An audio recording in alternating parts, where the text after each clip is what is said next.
Hi welcome to day 3 of 30 days 30 crochet design ಚಾಲೆಂಜ್ಗೆ. So ಇವತ್ತಿನ ವಿಡಿಯೋದಲ್ಲಿ different baby crochet, so using beads use ಮಾಡ್ಕೊಂಡು ಹೇಗೆ baby ಕೊಚ್ಚು ಮಾಡೋದನ್ನ ಅಂತ ನಾನು ಇವತ್ತಿನ ವಿಡಿಯೋದಲ್ಲಿ ತೋರಿಸ್ತೀನಿ. ಸೊ ಕೊನೆಯವರೆಗೂ ವಿಡಿಯೋ ನೋಡಿ. ಸೊ ಫಸ್ಟ್ ನಮಗೆ ಕಾಟನ್ ಥ್ರೆಡ್ ತೊಗೊಂಡು ಈ ಥರ ಎರಡೆಳೆ ಕಾಟನ್ ಥ್ರೆಡ್ ತೊಗೊಂಡು ಬಟ್ಟೆಗೆ ಲಾಕ್ ಮಾಡ್ಕೋಬೇಕು.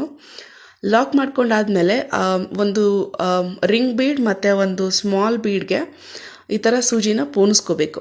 ಓಕೆ, ಪೋಣಿಸ್ಕೊಂಡಾದಮೇಲೆ ಎಲ್ಲಿಗೆ ಬರುತ್ತೆ ಎಕ್ಸಾಕ್ಟ್ ನೋಡಿಕೊಂಡು ಮತ್ತೆ ಲಾಕ್ ಮಾಡಬೇಕು. ಓಕೆ, ಈ ಥರ ನಾನು ರೀಲಲ್ಲಿ ತೋರಿಸ್ತಿರೋ ಪ್ರಕಾರ ನೀವು ಲಾಕ್ ಮಾಡ್ಕೋಬೇಕು. ಈ ಥರ ಲಾಕ್ ಆದಮೇಲೆ ಇನ್ನೊಂದು ಸರಿ ಲಾಕ್ ಮಾಡ್ಕೊಳ್ಳಿ, ಬಿಕಾಸ್ ಅದು ಬೀಡ್ ಕೆಳಗೆ ಮೇಲೆ ಹೋಗಬಾರ್ದಲ್ವ, ಅದಕ್ಕೆ. ಸೊ ಇನ್ನೊಂದು ಸರಿ ಪ್ರಾಪರಾಗಿ ಲಾಕ್ ಮಾಡ್ಕೊಳ್ಳಿ. ಲಾಕ್ ಮಾಡ್ಕೊಂಡಾದಮೇಲೆ ಆ ಥ್ರೆಡ್ನ ಎಕ್ಸ್ಟ್ರಾ ಥ್ರೆಡ್ ಏನು ಬಂದಿದೆ ಕಟ್ ಮಾಡ್ಕೊಳ್ಳಿ.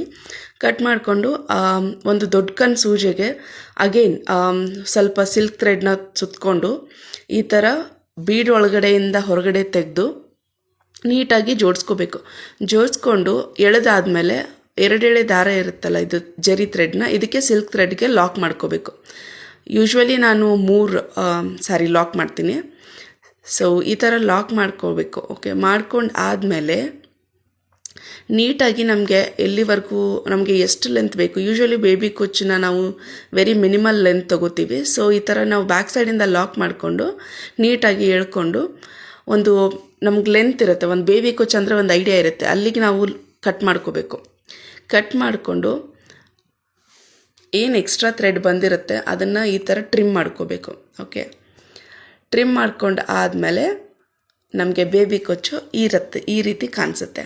ಓಕೆ, ಸೊ ತುಂಬ ಪ್ರಿಟಿಯಾಗಿ ಬಂದಿದೆ ಬೇಬಿ ಕೊಚ್ಚು. ನಿಮಗೆ ಹೇಗೆ ಅನ್ನಿಸ್ತು ಅಂತ ಕಮೆಂಟ್ ಮಾಡಿ. Thank you.